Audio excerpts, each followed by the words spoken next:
Bapak-Ibu Saudara, kita melanjutkan tema kita yang kemarin, perjanjian Musa, ya, antara Yahweh dan Israel. Kita sudah bahas, ini sebenarnya kita akan bahas seluruh, maksudnya dari kitab Keluaran, dan Keluaran itu tetap kita bagi dalam 3 bagian. Pasal 1 dengan pasal 18 itu Israel yang dari perbudakan di Mesir itu dia berjalan ke Gunung Sinai. Kemudian 11 bulan Israel di Gunung Sinai itu dari pasal 19 sampai 31. Disitulah Tuhan mengikat perjanjian dengan Israel, Yahweh, dan itu juga akan kita bahas, ya. Kemudian pasal 32 sampai 40-nya ini pelanggaran Israel. Sangat menjadikan sekali ketika sudah diikat perjanjian. Nanti di pasal 24 kita melihat kemudian Musa naik ke gunung, ya, untuk menulis, untuk mendapatkan loh batu itu, loh perjanjian itu. Isinya nanti kita akan pelajari juga sedikit.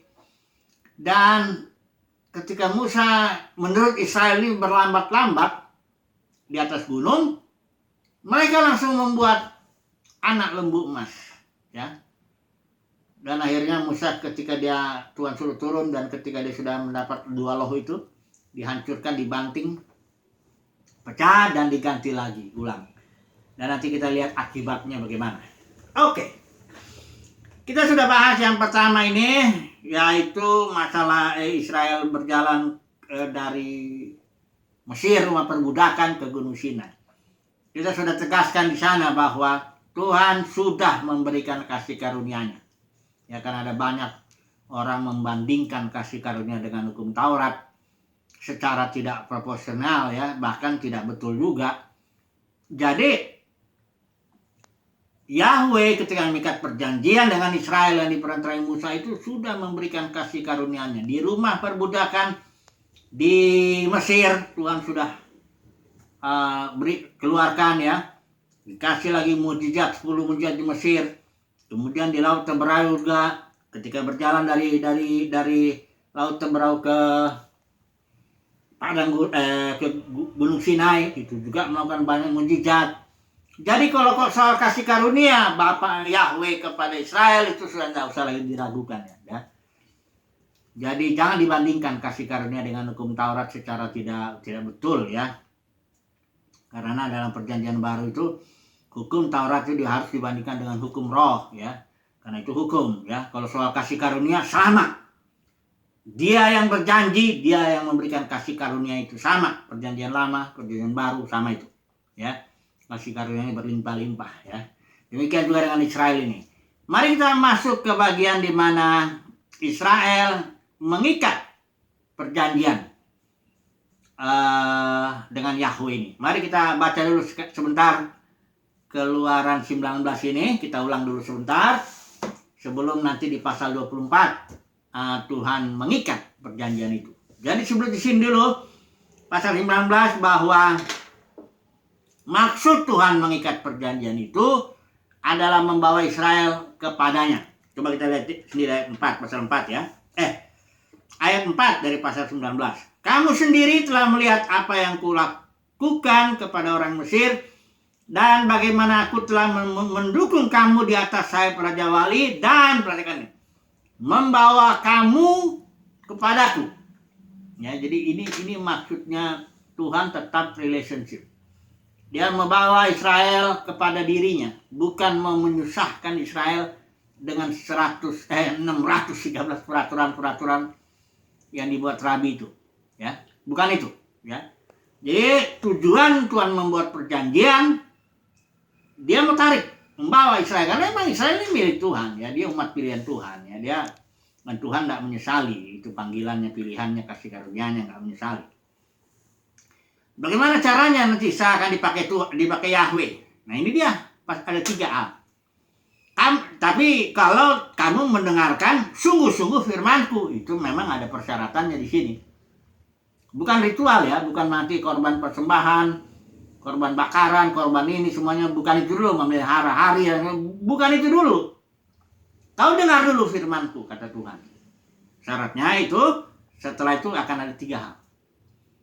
Ya, engkau akan menjadi harta kesayanganku sendiri dari antara segala bangsa. Ya, 1. Yang kedua, engkau akan menjadi kerajaan imam, ayat 6 itu. Artinya engkau menjadi raja-raja dan imam-imam, artinya membawa Yahweh kepada bangsa-bangsa dan membawa bangsa-bangsa kepada Yahweh. Karena imam itu perantara. Yang ketiga, engkau akan menjadi bangsa yang kudus. Kudus itu artinya dipisahkan semata-mata untuk pekerjaan Tuhan, semata-mata untuk kemuliaan Yahweh. Ini dia, ya. Jangan dulu nanti kita masuk ke dalam hukum. Hukum itu normal. Kalau orang berjanjian karena ini bersyarat, ya ada hukum. Hukum ini harus dijalankan, ya. Karena ini relationship dulu ya, sudah terkasih karunia, sudah semuanya udahlah. Nah, kalau Israel memang benar-benar percaya Tuhan, benar-benar mendengarkan Tuhan, benar-benar mengasihi Tuhan dari hati, dia akan mengekspresikannya melalui hukum. Ya. Hukum Taurat itu. Jadi waktu mengerjakan persembahan ritual itu hanya ekspresi daripada iman dan kasih Israel itu kepada Yahweh. Nah, ini yang bahayanya ini ya, Israel melupakan relationship ini. Jadi dia hanya mengejar kebenaran Elohim dengan melakukan ritual-ritual ini, hukum Taurat, dengan perbuatan-perbuatan itu dia tersandung jadinya. Ya. Oke, sekarang kita masuk dulu kepada loh itu ya. Ikat perjanjiannya di sini di pasal 24. Coba dulu kita baca ini beberapa ayat aja ya. Saudara kalau mau membaca di sini satu pasal ini ya. Dan dia berfirman, naiklah ke hadapan Yahweh. Ini saya baca ILT ya, pasal 24, mengikat perjanjian Israel itu. Dan dia berfirman kepada Musa, naiklah ke hadapan Yahweh, engkau dan Harun, Nadab dan Abihu, dan ke-70 tua-tua Israel. Dan bersujudlah kamu dari kejauhan, suruh naik ya. Kemudian, udah sampai dia tulis dulu ini ya. Bikin mesbah dulu di bawah gunung itu, 12 tugu peringatan untuk ke-12 suku-suku Israel. Bikin dulu mesbah ya. Ini makanya ritual ini mengikat perjanjian ini sesuatu yang sakral ya, nggak segampang-gampang begitu aja ya. Nah, jadi di sana orang-orang muda nih bikin itu semuanya, dan akhirnya Musa menyembelih itu ya, ambil darah itu, memercikannya ke atas umat, berkata inilah darah perjanjian yang telah Yahweh ikat, ini ayat 8 ya, dengan kamu berkenan dengan segala perkara ini. Kemudian naiklah Musa dan Harun, Nadab dan Abihu, dan ke-70 tua Israel. Dan perhatikan ini dahsyat ini ayat 10. Mereka melihat Elohim Israel. Ini Epifani yang muncul, tampak itu kelihatan dengan mata.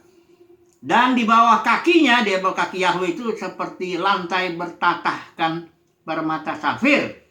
Dan seperti murninya isi surga. Ayat 11. Namun kepada para pemuka Bani Israel, dia tidak menaruh tangannya. Tadi yang itu mengulurkan tangannya, ini salaman. Maka mereka dapat melihat Elohim, lalu mereka makan dan minum. Jadi salamannya itu, kalau betul itu menaruh tangan itu artinya salaman itu dilakukan oleh Yahweh kepada Musa, Harun, Nadab, Abihu ya, ke-70 cendak. Ini sesuatu yang dahsyat Bapak Saudara. Yahweh ya, pencipta langit, Tuhan pencipta langit dan bumi itu bisa turun ke Gunung Sinai ya, mengadakan perjanjian, ikat perjanjian dengan umatnya, bahkan bisa kelihatan dan salaman, menaruh tangan atau gimana lah. Ini dahsyat sekali ya. Itulah kasih karunia itu, itulah kemurahan, itulah apa ya, udah semuanya Tuhan lah itu ya. Kemudian naik ini Musa ya, ini penampakan kemuliaan Yahweh ya. Nah, pasal 18, Musa masuk ke tengah-tengah awan itu, dan dia naik ke atas gunung, dan Musa berada di atas gunung itu 40 hari dan 40 malam lamanya. Jadi yang Nadab, Abihu, Harun apa semua itu tua-tua itu turun ya.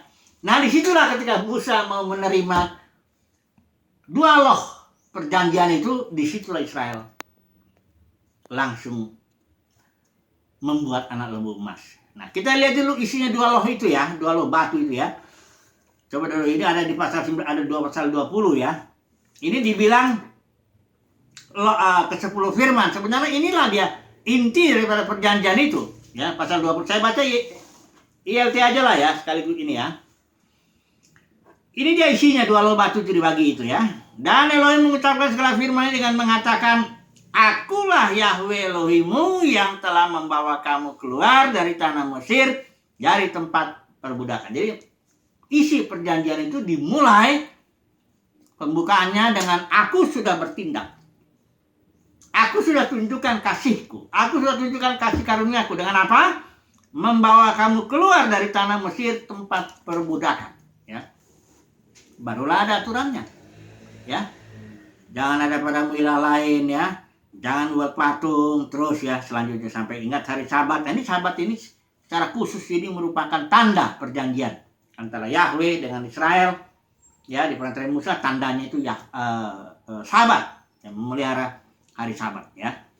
Ya udah, setelah itu yang 10 itu sudah yang 10 ini aturan ini dibagi 2 ya. Kemudian ada lagi peraturan dan ketetapan. Ya, baik mengenai kemas suci, hidup sehari-hari, peraturan tentang korban persembahan dalam imamat, kitab imamat itu lebih jelas lagi. Peraturan tentang imam, peraturan tentang orang Israel, peraturan tentang korban-korban persembahan, berbagai jenis itu. Selesailah ya. Sebenarnya bagus sekali kalau saya melihat, wah luar biasa ini. Asalkan Israel meresponilah perjanjian itu, ya dengan suatu sikap bersyukur kepada Tuhan. Memang ada kesusahannya dalam jalan di padang gurun ya, proses itu normal lah ya. Ada kesusahan, barangkali kurang air ya, ada kebosanan barangkali ya, atau macam-macam lah ya, ada rasa macam-macam lah di padang gurun ya. Saya belum pernah soal ngerasain, tapi dalam proses perjalanan kita dalam kehidupan Kristen juga kan ada kesusahan itu biasa. Paulus bilang penderitaan yang kamu alami itu, pencobaan pun biasa itu. Nggak melebihi kekuatan kita. Jadi nggak perlu harus bersungut-sungut lah ya, jadi protes ya kayak Israel, malah bikin anak lembu emas. Ini jadi kacau. Ini satu pelajaran lah bagi kita ya. Nah, kita tahu begitu Musa menerima 2 lo batu itu, Tuhan suruh turun. Karena bangsamu itu yang ke bawah itu sudah baru aja, belum lama itu, tahu baru berapa puluh hari itu sudah langsung menjauh dari Tuhan, bikin anak lembu emas ya. Akibatnya mari kita melihat dulu ya. Ini pasal, kita masuk ke bagian pelanggaran perjanjian ini, pasal 32 sampai pasal 40 ya. Begini nih ceritanya nih, pasal 32 ya. Dan ayat 1 ya. Dan umat itu melihat bahwa Musa menunda untuk turun dari gunung. Dan umat itu datang kepada Harun, lalu mereka berkata, bangunlah, buatlah bagi kami ilah-ilah yang akan berjalan di depan kami. Sebab Musa orang yang bawa kami keluar dari tanah Mesir, kami tidak mengetahui apa yang telah terjadi padanya. Bayangkanlah ini ya. Begitu luar biasa perbuatan Tuhan, begitu luar biasa penampakannya, mukjizatnya luar biasa, itu dengan mudah dilupakan ya. Minta anak lembu tuangan itu dari apa, anting-anting apa semuanya itu. Dia ngomong begini ayat 4. Setelah jadi ya, karena Harun ini didesak. Nah, ini Harun pun kepemimpinannya juga ya arah juga ini. Dia karena dia didesak ya, Musa sempat Tuhan pun murka kepada Harun. Ya, dan Musa mendoakan supaya jangan dibinasakan ya, karena di sini sudah dibilang ini aku akan membinasakan mereka, tapi ini Tuhan bilang ya, pasal 32 ayat 10. Nah, dibilang aku akan membinasakan mereka, tetapi aku akan menjadikan engkau suatu bangsa yang besar. Dia ngomong sama Musa. Bayangkanlah itu hukuman disiplin itu. Artinya gini, Tuhan mau habiskan yang 2 jutaan orang itu kurang lebih, termasuk Harun kena di situ. Dan Tuhan bilang, aku akan bikin lagi yang baru, keturunanmu, Musa. Ya. Untunglah Musa ini mengetengahi ya. Bagaimana ini Tuhan? Bagaimana nanti dengan apa kata orang, orang Mesir yang nanti tahu kejadian ini? Artinya pendeknya Musa mengetengahi lah. Naik lagi dia 40 hari 4 malam lagi. Enggak jadi Tuhan murka. Tapi ada akibatnya. Nah, ini dia ya. Yang pertama, keimamannya itu rusak. Tadinya Israel itu sebagai imam, seluruh bangsa itu imam. Ya. Kemudian karena Tuhan ketika kejadian itu, Musa bilang begini kepada ini, ayat 26 ya, pasal 32. Dan berilah Musa di pintu gerbang perkemahan itu dan berkata, siapa memihak Yahweh kepadakulah, kata Musa. Dan seluruh anak Lewi pun berkumpul kepadanya. Jadi setelah Musa melihat pemberontakan itu dahsyat sekali, Musa berdiri di sini dikatakan di pintu gerbang perkemahan itu. Dia di luar, karena memang di dalam perkemahan itu sudah penuh dengan penyembahan berhala. Dia di luar, dia bilang begini, siapa memihak Yahweh kepada akulah. Kemudian seluruh suku Lewi yang datang ke Musa, yang 11 suku lagi tetap dalam perkemahan. Ya, itu makanya keimaman itu jatuhnya kepada suku Lewi, karena Lewi lah yang memihak kepada Yahweh ketika dalam pemberontakan yang mengerikan tuan anak lembu emas itu. Ya, akhirnya Musa bikin di sini kemah pertemuan di luar perkemahan. Ini saya sudah bikin session itu, pelayanan di luar perkemahan. Dunia kekristenan pun sudah jatuh karena Jebel, Bileam, Nikolaus.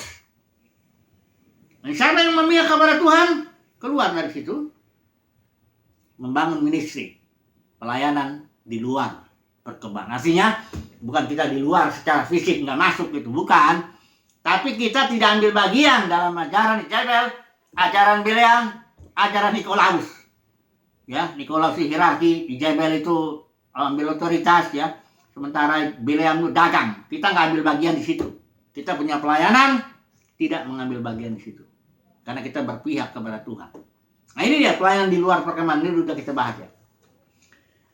Jadi mengerikan sekali. Memang Yahweh mengampuni. Ya karena Musa berdoa. Ya.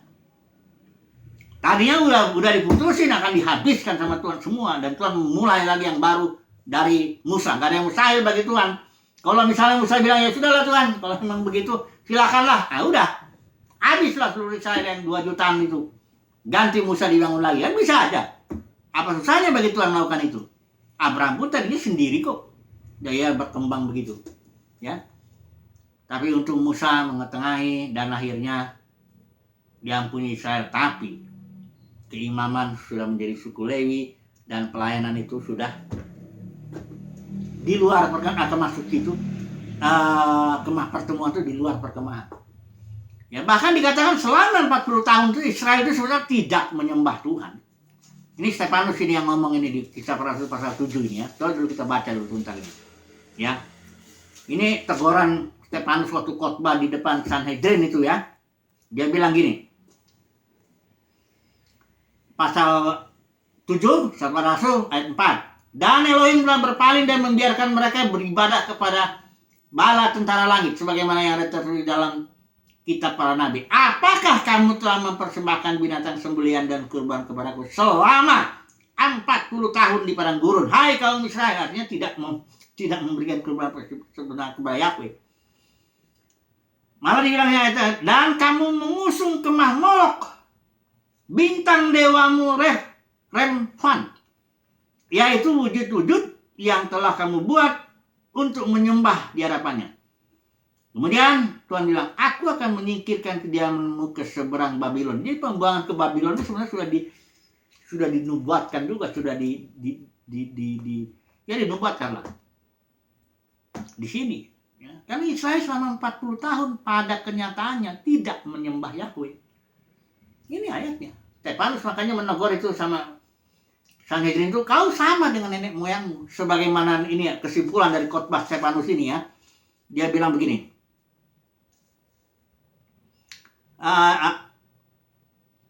Ini oke, kita ambil yang ini aja dulu ya.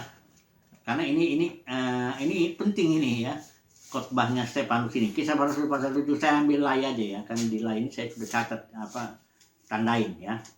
Nih, perhatikan ya pasal 7 Kisah Para Rasul ayat 51. Hai orang-orang yang keras kepala dan yang tidak bersunat hati dan telinga. Ini kata Stefanus kepada Sanhedrin yang membunuh Yesus itu ya. kamu selalu menentang Roh Kudus sama seperti nenek moyangmu. Demikianlah juga kamu. Inilah inti daripada khotbah Stefanus kepada Sanhedrin, Mahkamah Agama. Kamu selalu menentang Roh Kudus sama seperti nenek moyangmu. Selalu, ya. Makanya dunia kekristenan ini juga sudah jatuh, saudaraku. Banyak orang nggak melihat, tapi sudah jatuh. Ada 3 jalan sesat yang jarang dibicarakan. Ya, memang begitu. Sama pengakuan iman pun, ya, mati dan bangkit dulu sulakan Bapak yang menderita di bawah pemerintahan Pontius Pilatus. Nggak dibilang menderita siapa yang bunuh itu, Yesus itu. Pengakuan iman kita nggak bilang yang bunuh Yesus itu bukan Pontius Pilatus, bukan. Dia cuma alat aja. Karena orang Yahudi nggak boleh bunuh Yesus, karena nggak diberi hak Mahkamah Agama itu. Saya nggak ragu lagi mengatakan bahwa dunia kekristenan saat ini membunuh Yesus juga, dalam arti rohnya. Karena apa? Karena 3 ajaran berhala ini, Jebel, Bileam, Nikolaus, ya. Ini Stefanus jelas ngomong, kamu selalu menentang Roh Kudus sama seperti nenek moyang, begitulah kamu. Ya. Semoga Tuhan, tentu umat pilihan Tuhan melihat. Kalau umat pilihan Tuhan bisa melihat dunia kekristenan itu mirip, sama aja dengan dunia keagamaan zaman dahulu, Yudaisme sama. Gak ada bedanya. Ya. Jadi disinilah terjadi pelanggaran perjanjian, ya. Kemudian, tapi inilah Tuhan baiknya. Perhatikan, dikasih janji lagi, Yeremia 31 itu, ya. Perjanjian baru. Ya, karena Yeremia itu pelayanannya nggak lama, dia melayani berapa puluh tahun, dia akhirnya hasilnya ini kerajaan utara, kita tahu sudah dibuang tahun 722 sebelum Masehi.